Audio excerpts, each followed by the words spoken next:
बांग्लादेश में कुछ कार्रवाई जरूर हुई दीपू दास के साथ जिन लोगों ने लिंचिंग की, लेकिन ऐसा लगता है कि वो प्रेशर में की गई कार्रवाई और उन लोगों को वाकई दंड मिलेगा भविष्य में कुछ कहा नहीं जा सकता। फौरी तौर पर ऐसा लगता है कि बस दिखाने के लिए कार्रवाई की गई है।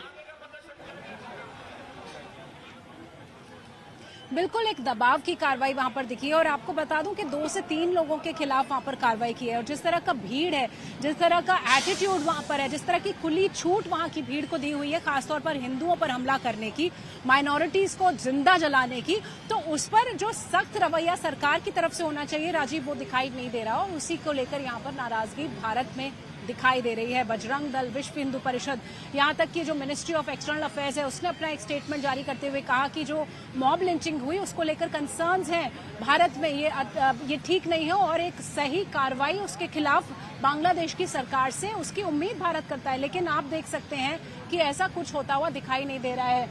मैं एक बार फिर दिखाऊंगी कि किस तरह का यहाँ पर बैरिकेडिंग की गई है। पुलिस ने यहाँ पर बंदोबस्त किया है। जो बजरंग दल और विहिप के कार्यकर्ता हैं वो यहाँ से आगे ना बढ़ पाए, उसको लेकर यहाँ पर पूरा इंतजाम है। तो अपनी तरफ से जो बांग्लादेश का हाई कमीशन है उसको सुरक्षित रखने की कोशिश भारत कर रहा है और यही एक डिफरेंस आप कह सकते हैं राजीव। एक तरफ आप देखते हैं बांग्लादेश में किस तरह से भारत के दूतावासों पर हमले हो रहे हैं, लेकिन यहाँ पूरी मशीनरी लगी हुई है इस बात को इंश्योर करने के लिए कि बांग्लादेश हाई कमीशन पर कोई आंच ना आए, वहां पर जो डिप्लोमेट्स हैं उनको कोई नुकसान न पहुंचे। और ये भारत की प्रतिबद्धता है। जो विदेश मंत्रालय है उसने साफ कहा कि जो फॉरेन मिशंस भारत में हैं उनकी सुरक्षा को लेकर कोई कोताही नहीं बरती जा सकती। भारत बहुत गंभीर है उनको सुरक्षित रखने के लिए। लेकिन दूसरी तरफ आप ये देखिए, जो आवाज है, ये विरोध के स्वर हैं, ये जो कंसर्न्स हैं, इन्हें भी देखना बहुत जरूरी है, क्योंकि ये उन हिंदुओं की आवाजें हैं जो बांग्लादेश में मारे जा रहे हैं, जो बांग्लादेश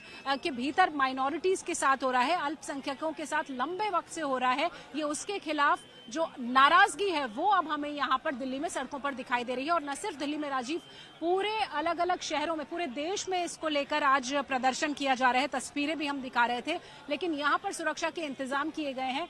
ये जो पूरा इलाका है इसको बैरिकेड किया गया और ये एक बैरिकेड ऐसा है, तमाम ऐसे बैरिकेड्स लगाए गए हैं ताकि ये जो प्रदर्शनकारी हैं ये आगे ना आ पाए। तो पूरी कोशिश की जा रही है कि जो ये इलाका है, क्योंकि यहाँ पर सिर्फ एक देश की एम्बेसी नहीं है राजीव, यहाँ पर तमाम देशों की एम्बेसीज हैं, सबको सुरक्षा देनी है। लिहाजा जो प्रदर्शनकारी हैं उनको आगे ना बढ़ना दिया जाए, उसका पूरा इंतजाम यहाँ पर पुलिस ने किया है। तो आप देखिए कि बसेस से रास्ता रोका हुआ है। ये एक मेट्रो स्टेशन है, पुलिस यहाँ से लोगों को आने जाने नहीं दे रही है। तो मुश्किल हो रही है। जो लोग यहाँ पर रोज कम्यूट करते हैं, यूनिवर्सिटी के नजदीक का इलाका, बहुत सारे छात्र हैं जिनको मुश्किलें हो रही हैं। आप देखिए कि जो कार्यकर्ता हैं वो इस जगह का घेराव करके बैठे हुए हैं, इन्हें आगे नहीं आने दिया जा रहा है। एक बस लगाई हुई है वहां पर ताकि इनको जब डिटेन करेंगे तो इस बस से आके लेके जाएंगे। और आगे भी जहां मैं खड़ी हूँ उससे आप देखिए 50 मीटर आगे की दूरी पर भी एक बैरिकेड लगाया गया है ताकि यहाँ से भी कोई मूवमेंट ना हो सके।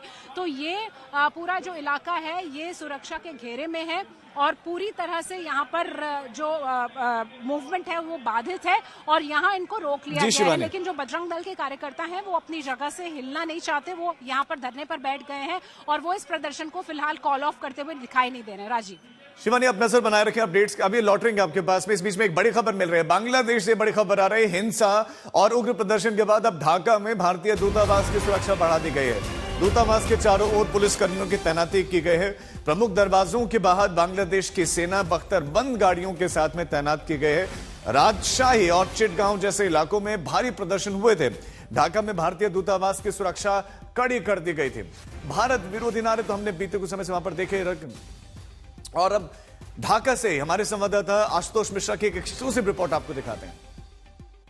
मैं इस समय ढाका में भारतीय दूतावास के बाहर की पेरीफेरी पे हूँ और इन तमाम इलाकों पे जो सुरक्षा व्यवस्था है वो बहुत ज्यादा कर दी गई है। पुलिस कटीले तारों से रोका गया है क्योंकि कई सारे इलाकों में, चाहे वो राजशाही हो, चिटगांव हो, जहाँ प्रदर्शन है उसके बाद ज्यादातर जो इलाके हैं उनकी सुरक्षा जो है बहुत ज्यादा बढ़ा दी गई है। वो इसलिए कि आगे प्रदर्शन ना हो और कहीं पर भी हिंसक घटनाएं ना हो। हालांकि बांग्लादेश सरकार ने भी आश्वासन दिया है कि जो अंतर्राष्ट्रीय नियम है, जिनेवा कन्वेंशन के तहत जो मिशन है एक दूसरे के, उनको हमेशा से प्रोटेक्ट किया जाएगा। और इसीलिए ढाका में भी जो सुरक्षा व्यवस्था है भारतीय दूतावास के बाहर, उसे काफी ज्यादा सख्त कर दी गई है।